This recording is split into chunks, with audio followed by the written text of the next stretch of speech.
तब आप ध्यान नहीं रहेगा आपका कि मुझे परमेश्वर मेरे लिए आशीष देगा, मुझे बीज बोना, मुझे दसवां भाग देना, मुझे प्रार्थनाएं करनी, मुझे चर्च जाना, मुझे लगातार आत्मिक लोगों से मिले रहना।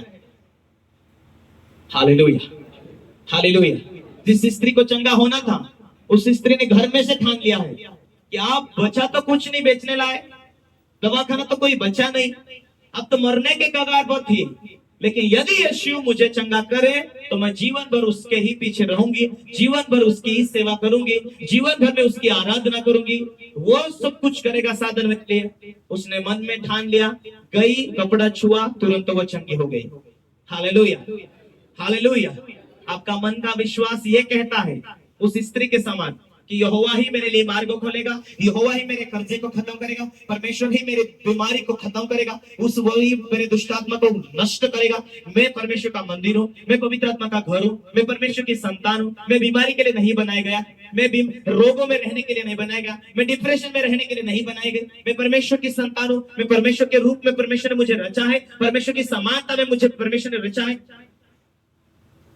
ये आप मन में बुद्धि से सोच लेंगे कि जो मैं प्रार्थना करती हूं उसका असर कुछ नहीं होता, वैसा सोच के प्रार्थना करते तो वो कुछ भी नहीं होगा। ऐसा सोचते हैं कि मुझे परमेश्वर ने अपने स्वरूप में बनाया, परमेश्वर ने उसकी मर्जी से मेरे मन को उसने चेंज करके मुझे विश्वास में लेकर आया। मैं प्रार्थना करती हूँ, आप परमेश्वर ने मेरे पापों को क्षमा कर दिया।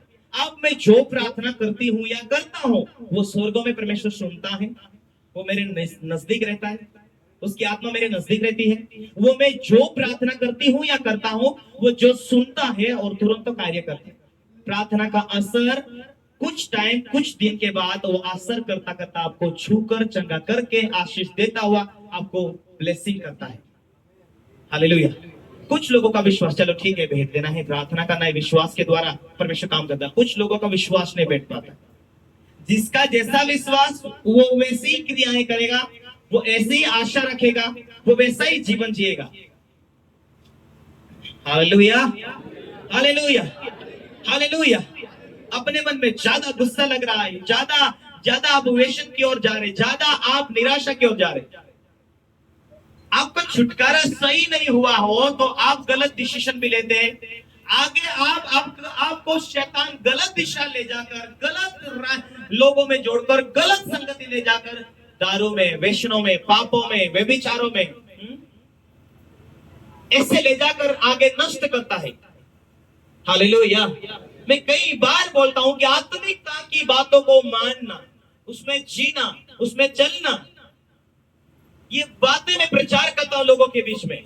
चंगाई के लिए विश्वास करो वो हो जाता है, छुटकारा के लिए विश्वास करो वो हो जाता है, आशीष के लिए विश्वास करो वो हो जाता है।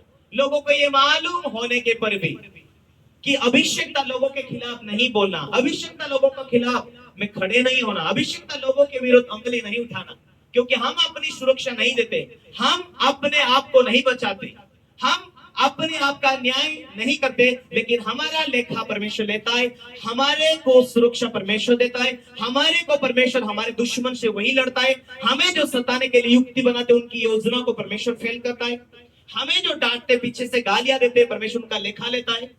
हमारी सुरक्षा जो होती है स्वर्गों की ओर से होती है। मैं ऐसे लोगों को देखा जो मेरे खिलाफ में रहे और कुछ दिनों से वो बीमार में रहे, कुछ दिनों से बड़ी बड़ी समस्या उन्हें झेलनी पड़ी, पैसे खोना पड़ा, बर्बादी उन्हें झेलनी पड़ी, मुश्किलें उन्हें झेलनी पड़ी। कारण क्या होता है? जीवित परमेश्वर लेखा लेता, जीवित परमेश्वर न्याय करता है। Hallelujah, hallelujah, hallelujah, hallelujah. जिस व्यक्ति को हम खुदा का जन समझते हैं, उसकी दुआ में, उसकी प्रार्थना में ताकत है, उसकी प्रार्थना में परमेश्वर काम करता है, ये आशा करते हैं। हालेलुया।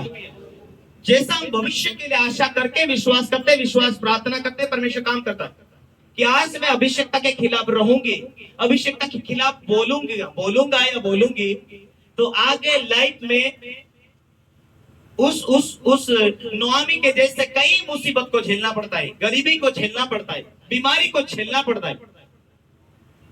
हालेलुया।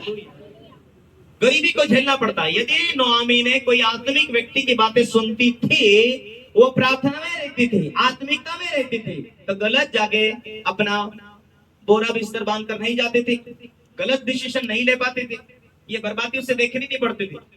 कम खाना, भले सोना चांदी तो ना रहे पर जीवित तो रहते थे, अपने परिवार को जीवित रख सकते थे, जैसा कि इसराइल में लोग जीवित थे।